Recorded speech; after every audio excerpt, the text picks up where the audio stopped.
Hello, Hi, my name is Kino. I'm a social worker here. uh, What's your name? I'm Zubair. Nice to meet you, Isabel.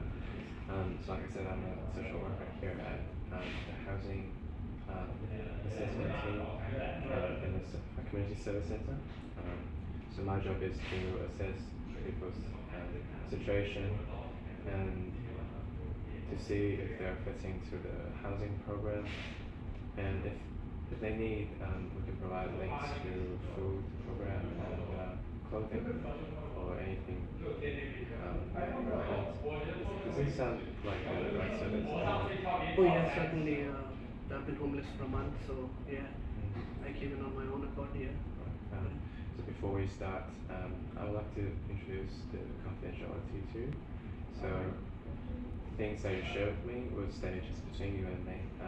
There will be no other people knowing this, unless I sense the risk of harm to you or to anyone else. I'll have to break that and communicate with my supervisor about it. Is that okay with you? Yeah, that sounds about right. Yeah. Okay, so can you introduce yourself to me? Yeah. So just as I said, I've been homeless for about a month now. I really don't know how I got into this situation. Perhaps I guess I left my house when my father died, so I couldn't stay in that house anymore. So I left prematurely when I was doing my graduation in my second year. So I completely left my home, my friends, my family, and started associating with the wrong kind of people, I can say. Um, Going out, left my studies in between, doing odd jobs like starting working in a supermarket or cleaning cars in a car wash. Um, Started living that way. Uh,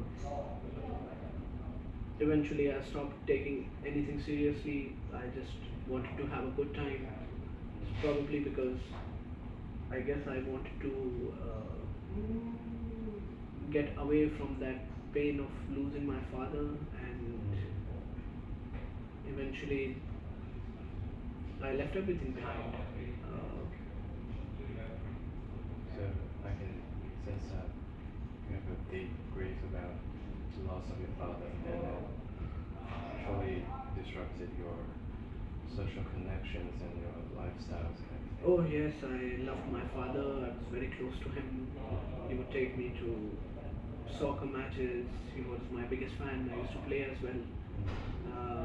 He was my biggest supporter. Even though I had siblings and my mother loved me too, but my connection to my father was very resolute. And after losing him, it just felt like it had like a domino effect in my life where everything started falling apart. I started slacking in the college where I was studying. Um, Eventually, whenever my mother used to say anything to me, I would just run away from the house. Eventually, after a certain point of time, I left that home and started living with my friends, my so-called friends. Uh, so I left a lot of friends who were actually there near my house and who were actually in my school to and made friends with whoever was conveniently coming and whoever just wanted to, you know, to enjoy and just have a good time. It wasn't much of a support, but it was more of a scenario where we were just hanging out to have a good time, to smoke, to have weed, to drink, something like that. And eventually, I guess that led me to be a homeless man, and I don't know what to do.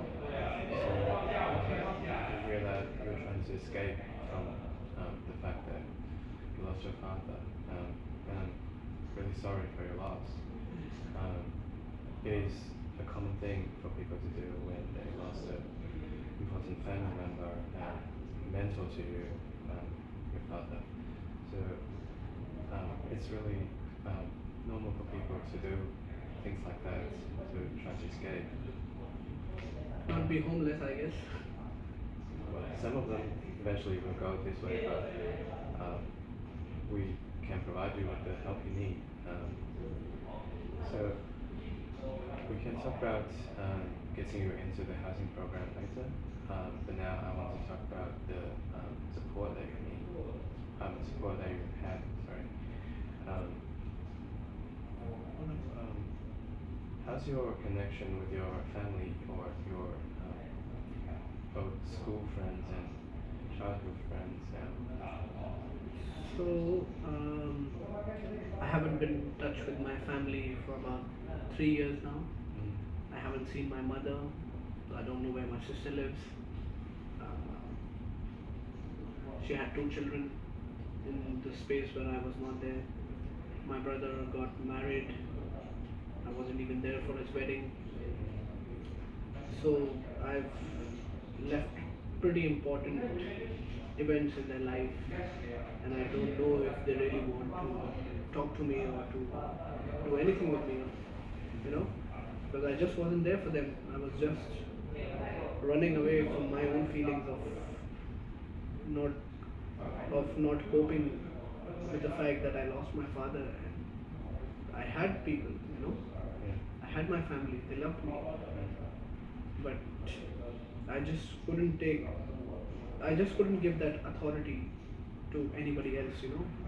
After losing my father, he would mentor me in such a way that I would never feel that he is he is the authority. Like he was like a mentor to me. He never tried to establish his authority. He was just um, I don't know if it was being friendly or it was the fact that I felt very secure, but eventually I couldn't give that position to anyone, so I just ran away. So I don't have that family anymore. When I think of any friends, I did have a pretty good set of friends, who were supportive, who wanted me to progress in life, wanted me to succeed, they wanted me to complete my education. And there's a trajectory in which everyone wants their life to go, that you graduate, then you look for a job, you work on that job and you get in on the management level. So I was working that way, but the sudden passing of my father, just broke me, and I just ran. Yeah. So just don't know, where to start off, how to get out of this situation, not just being homeless. I don't have anybody with me because nobody wants to associate with someone who is a failure. I can see that you're confused about the current situation or position you're at. I also hear the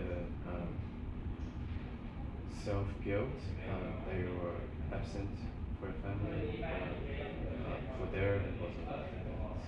Yes, I'm devastated with the fact that I was never there for them. The fact that you can't do anything good for yourself doesn't mean that you can't be there for other people's happy moments or their sad ones. So I wasn't there for either of them. What does that make me? It makes me a horrible person. Yeah. I feel like you are a person that I don't know was troubled by this great loss and wasn't able to get the help, like emotional support that you need. Maybe because your family were also going through this grief of loss. Yeah, they were. Yeah. So I don't think you are a horrible person. You were just troubled by this emotional damage. Yeah, I was. Thank you so much for saying that. So what I'm thinking right now is that we can certainly link you to the housing program, food program, and potentially working job seeker programs. So we can support you with the, say, starting point here. Yeah, that's it. And then? Yeah. Let's go. It's still recording. It better be. It better be.